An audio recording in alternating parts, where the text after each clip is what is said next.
Good evening, Trump's family. Welcome back to my channel. Hope you having a great weekend and God bless you. Alright, the following is a collection of news from Patriots. Let's get into the news this Saturday night. And this was news this morning just broke. It says reports are swirling that Twitter is about to make a big move with President Trump's account. Woke up to some potentially interesting news. We're hearing reports that Twitter is about to reinstate President Trump's Twitter account. Now, I don't know if this is true, obviously. But I will tell you what's being said and you can make up your own mind. The report is coming from an account called For Squawk. And while they're not verified, they are a popular tech news account with over 250,000 followers. So do that with what you will. Here's what they said. On their account. They said Twitter Inc. said to reinstate Donald Trump's Twitter account. So let's assume this is true. Why would Twitter be doing this? Well, there's one pretty big reason they're tanking and need to generate interest. Forbes reported back in July that social media giant Twitter posted a worst unexpected last Friday morning, and its first earnings report since billionaire Elon Musk backed out of the deal to buy the company, fueled in part by the massive uncertainty around the firm's fake and fake too, as it embarks on potentially lengthy legal battle with the world's richest person. The San Francisco-based Twitter reported revenue of $1.2 billion in the second quarter, falling short of the average analyst estimates calling for 1.3 and slipping 1% from the same period last year. The company also reported a worse-than-expected loss of $270 million or 35 cents per share, compared to expectations for a loss of 7 cents per share, and a profit of $66 million in the second quarter. In its earnings release, Twitter blamed the disappointing performance on advertising and for industry headwinds associated with the broader economic concerns and uncertainty around Musk's deal to buy Twitter and take it private. The firm says it's not hosting an earnings call, issue a shareholder letter, or sharing financial projections, with the deal still in flux. However, I will say this, and it's gotten way worse since, and here's what people are saying. The down nest is needed. Welcome back. Don't think it matters. Trump says you'll never come back. I know Trump says you'll never come back to Twitter. But the alert that massive account and ability to really get his message out may win over. I will believe this when I see it, liberals melting down and coming. Now, President Trump did say he was never going to return to Twitter. But what, as this one user had pointed out, I know Trump says he'll never come back to Twitter. But the alert to that massive account, his massive of like 75 billion, I think people he was following him. And the ability to really get the message out may went over. I do believe that Trump would truly consider returning Twitter just because of the massive reach. I know True Social still growing. But can you imagine if he's able to utilize Twitter as a lifeboat to get people from Twitter to True? If social could be a great business strategy. So we'll see what happened. I would love to see Trump comes back to Twitter, because I recall so many of the greatest things that we saw take place over on Twitter was over at the time that Trump was on Twitter. So we'll see what takes place here. But let me know what you guys think in the comments down below. If Trump is reinstated on Twitter, will you return to Twitter? Are you still on Twitter? Are you one of the millions that have been banned from Twitter? Maybe you have done all accounts to try to get back on. Let me know in the comments down below. Of course, you guys can follow me on all my social media, including Gab, and honestly, I'm also on Twitter as well under like my 5th account now, but whatever. And this is some big news. There is currently a revolution happening and no left boys. It's not the communist revolution of your dreams. Maybe in an alternate reality, that's the case. But in this reality, in the based reality, the exact opposite is happening. There is a revolution moving towards the right, or more specifically away from the left. Let's be completely honest, the Republican Party and frankly conservative parties across the Western world in many cases aren't really doing much. The neocon establishment of old isn't really doing much to take advantage. That's more of the new populist movement. So it's hard to say that there's a revolution headed towards the Republican Party. It's more so just ditching the Democrats. And probably the most interesting element is the demographic shift. We've been covering the electoral map for years. And the most interesting part has been just how dynamic it's been. We've seen so many demographic shifts, we've seen so many states flip, so many districts flip, and one of the most interesting parts here, folks, exodus of the Democrat Party when it comes to minority voters, it continues to ramp up, and I have a viral video that, while it might be anecdotal, I think is a microcosm of the whole damn thing. This is the quiet revolution that is currently happening, and it's going to have a lasting impact on voting demographics moving forward. TLDR, the end of the story.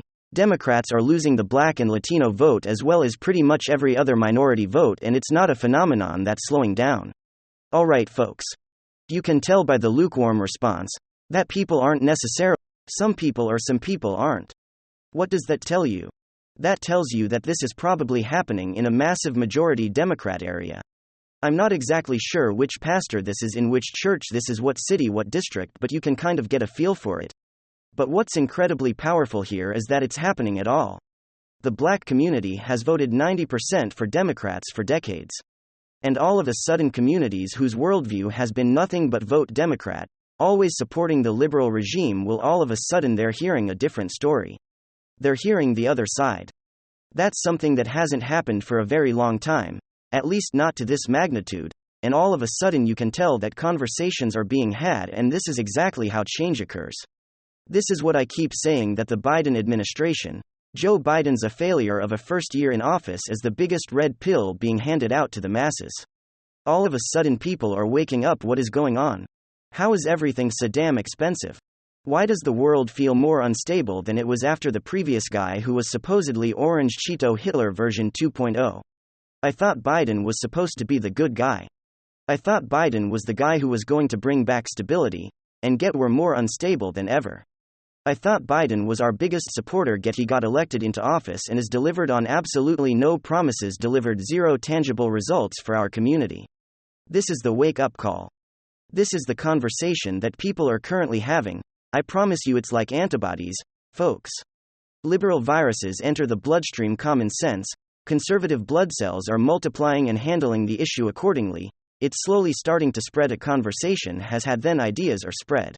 And slowly over time, people start to wake up and people start to realize this is, like I always say, for the cultural and political pendulum to swing takes a long time, possibly up to 10 years.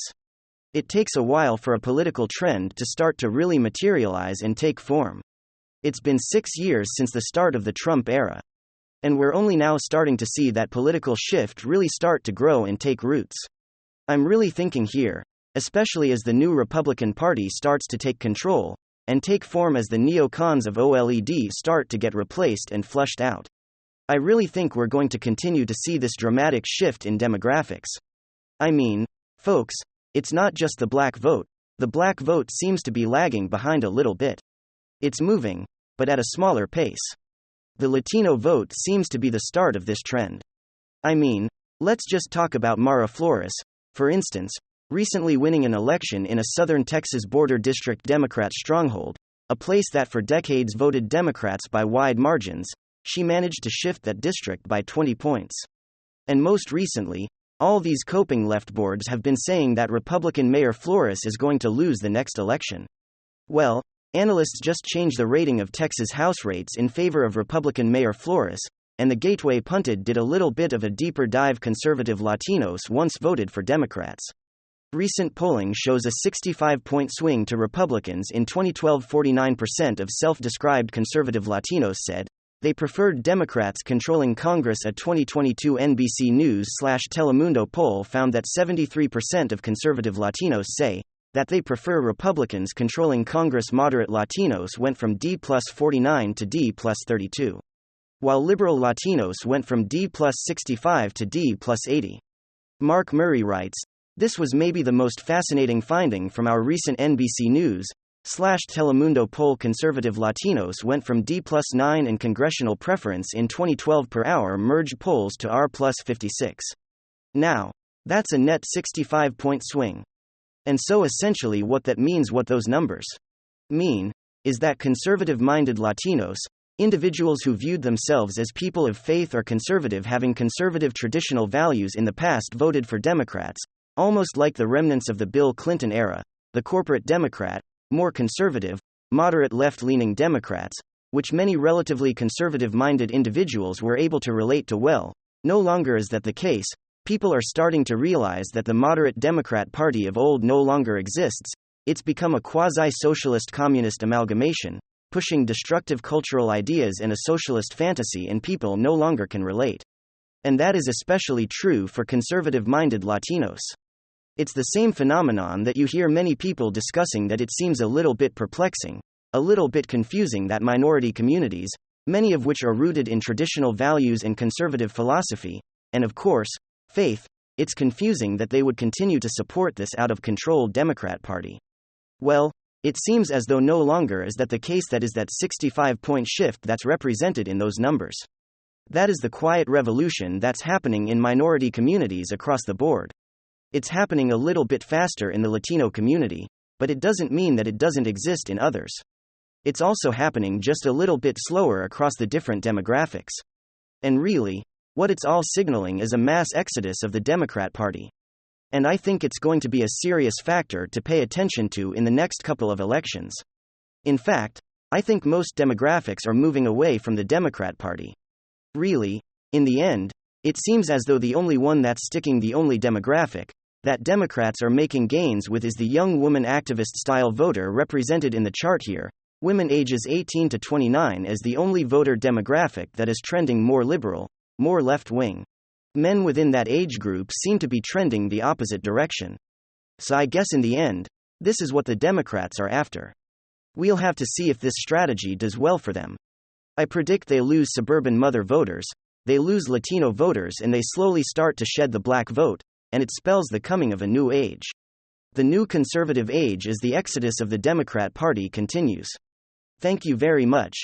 WWG1WGA. Hit the like button, hit the subscribe button to watch the next episode.